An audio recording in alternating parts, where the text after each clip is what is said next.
Assalamualaikum warahmatullahi wabarakatuh. Perkenalkan kami dari kelompok 8 hari ini akan mempresentasikan tugas kami yang berupa tugas sistem informasi dengan judul analisis proses transaksi e-commerce pada platform Gojek dan kendala yang terjadi di dalam prosesnya. Di sini saya akan memperkenalkan anggota kelompok saya. Di sini pertama ada Gilbert Nandi Satria dengan NIM D104 122 dan 1078. Lalu ada saya Muhammad Arif Kasmal dengan NIM D104 122 1089. Lalu ada Erik Malian Bastian dengan NIM D104 122 1090. Oke, bisa ke slide selanjutnya. Oke, pertama di sini ada latar belakang. Di Indonesia sendiri, e-commerce, terutama Gojek, telah berkembang pesat sebagai sarana transaksi online. Gojek itu adalah platform yang populer dan memiliki penilaian tinggi serta banyak pengguna. Awalnya itu, Gojek hanya menyediakan layanan transportasi online seperti ojek pada umumnya. Tetapi sekarang telah berkembang menjadi penyedia berbagai layanan seperti pesan antar makanan, belanja online, dan lainnya. Lalu Gojek juga menjadi pilihan utama karena proses transaksinya cepat dan mudah. Namun, Gojek juga menghadapi kendala seperti masalah pemesanan yang fiktif yang mengakibatkan kerugian bagi para driver. Oleh karena itu, perlunya dilakukan analisis dan evaluasi terhadap proses transaksi Gojek untuk menemukan solusi yang efektif. Oke, bisa ke slide selanjutnya. Lalu di sini ada latar belakang perusahaan. Gojek sendiri itu didirikan pada 2009 di Jakarta oleh Nadiem Makarim. Gojek itu adalah perusahaan layanan transportasi yang berbasis aplikasi. Awalnya, Nadiem ingin mengatasi kendala mencari ojek di Jakarta dengan menciptakan layanan yang menghubungkan penumpang dan tukang ojek. Gojek kemudian dirilis aplikasi pada tahun 2015 dan ekspansi ke beberapa negara Asia Tenggara. Logo baru Gojek disebut SOLV atau bisa disebut SOLV yang mencerminkan transformasi perusahaan menjadi aplikasi yang menawarkan solusi cerdas bagi pengguna. Oke, bisa ke slide selanjutnya. Lalu di sini saya akan membahas sistem yang sedang berjalan. Gojek adalah platform dengan banyak sistem dan transaksi termasuk GoRide untuk roda 2 dan GoCar untuk kendaraan roda 4 untuk penjemputan dan pengantaran. Ada juga yang namanya GoFood untuk pesan makanan. Lalu juga ada namanya GoSend untuk pengantaran barang dan juga ada namanya GoMart untuk berbelanja di supermarket. Lalu berikutnya juga ada yang namanya GoPay. GoPay itu adalah dompet digital untuk transaksi cashless di Gojek dan outlet lainnya. Oke, bisa dilanjutkan oleh teman saya yang bernama Gilbert Adi Satria. Oke, terima kasih. Berikutnya adalah ada di FD proses transaksi GoRide dan GoCar. Pertama, pelanggan dapat melakukan login terlebih dahulu, di mana setelah melakukan login, data profil pelanggan akan disimpan di dalam database pelanggan. Kemudian pelanggan akan melakukan verifikasi, di mana setelah melakukan verifikasi mereka akan langsung melakukan login ulang kembali. Setelah itu data akan diterima oleh aplikasi online Gojek. Setelah pelanggan melakukan login, pelanggan dapat melakukan pemesanan, di mana pemesanan akan langsung diterima oleh aplikasi online Gojek yang akan langsung melakukan konfirmasi pemesanan pada pelanggan dan juga driver. Setelah melakukan konfirmasi pemesanan, maka akan terjadi setelah selesai dalam pemesanan, maka pelanggan dan driver Gojek dapat melakukan memberi rating setelah melakukan pembayaran, di mana pelanggan dapat melakukan pembayaran setelah proses transaksi selesai. Pembayaran dapat dilakukan tunai ataupun non-tunai. Berikutnya adalah gambar di FD dari proses transaksi GoFood.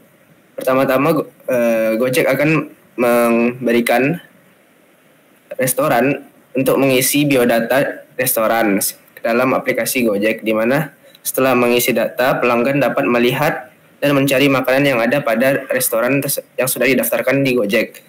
Setelah menentukan makanan, maka akan melakukan catatan pemesanan yang akan disimpan dalam database. Kemudian lanjut ke proses pembuatan makanan, di mana akan dikonfirmasi oleh driver pada pelanggan untuk pemesanan makanan sehingga pesanan dapat diantarkan ke lokasi pengguna.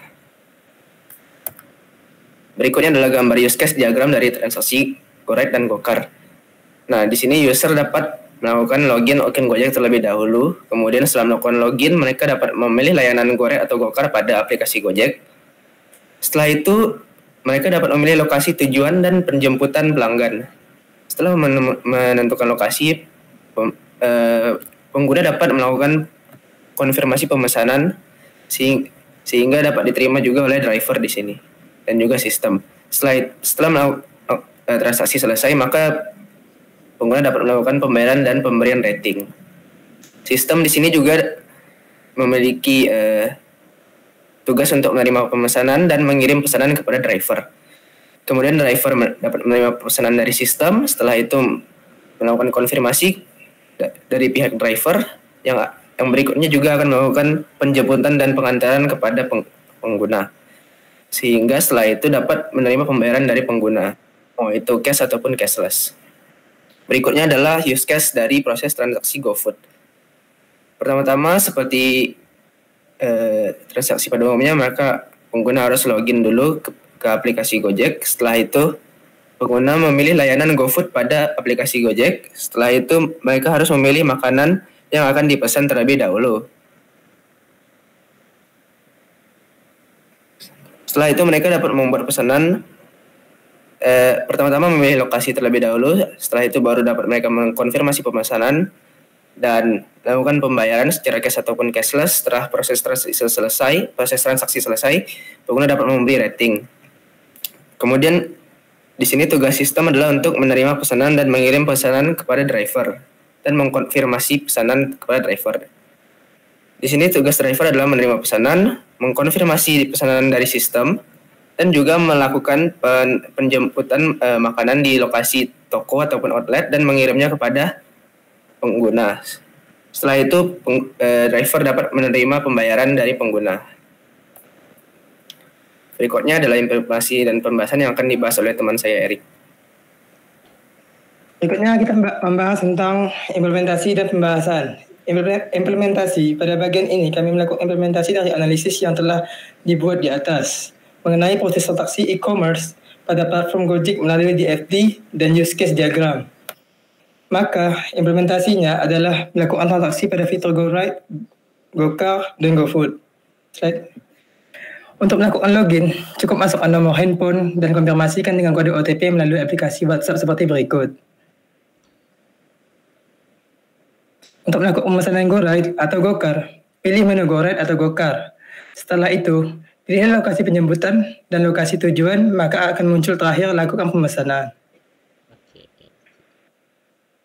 Selain itu, kita juga dapat memesan GoFood pada aplikasi Gojek dengan cara berikut. Pertama, pilihlah menu GoFood. Selanjutnya, pilih makanan yang ingin dipesan dan alamat tujuan makanan. Kemudian pilih metode pembayaran dan konfirmasi pemesanan. Pembahasan. Untuk masalah pemesanan yang tidak dapat dilakukan, ada beberapa metode yang bisa kita lakukan. Pertama, kita bisa mengubah metode pembayaran yang digunakan. Atau cara kedua, kita bisa memastikan koneksi internet kita stabil.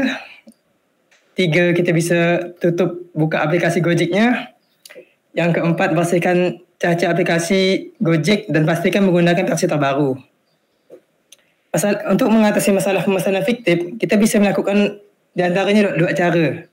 Yang pertama, kita laporkan masalah ini melalui halaman bantuan di aplikasi Gojek atau melalui pusat bantuan yang ada di situs Gojek. Yang kedua, bisa dengan Anda menghubungi Gojek melalui email di customerservice@gojek.com.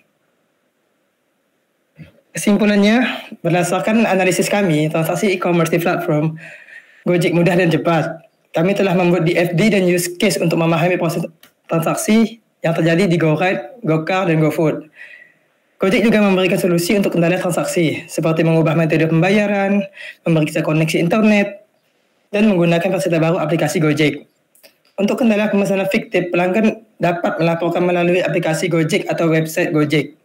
Sedangkan driver dapat menebus pesanan di kantor Gojek atau mendonasikan sesuai SOP yang berlaku. Berikut adalah saran untuk penelitian selanjutnya. Penelitian ini menganalisis proses transaksi e-commerce pada platform Gojek. Kendala yang dapat terjadi juga dapat dipertimbangkan. Untuk kesimpulan yang lebih komprehensif, diperlukan penelitian dan responden yang lebih banyak, lingkup yang lebih luas, pendekatan kuantitatif, dan penggunaan sistem baru. Rekomendasi dari kelompok kami adalah keamanan sistem perlu ditingkatkan untuk menghindari pemesanan fiktif. Hal ini dapat dilakukan dengan meminta KTP saat membuat akun, memverifikasi alamat pengiriman, dan melakukan pemeriksaan rutin secara tindakan pencegahan yang diperlukan. Terima kasih. Sekian dari kelompok kami. Assalamualaikum warahmatullahi wabarakatuh.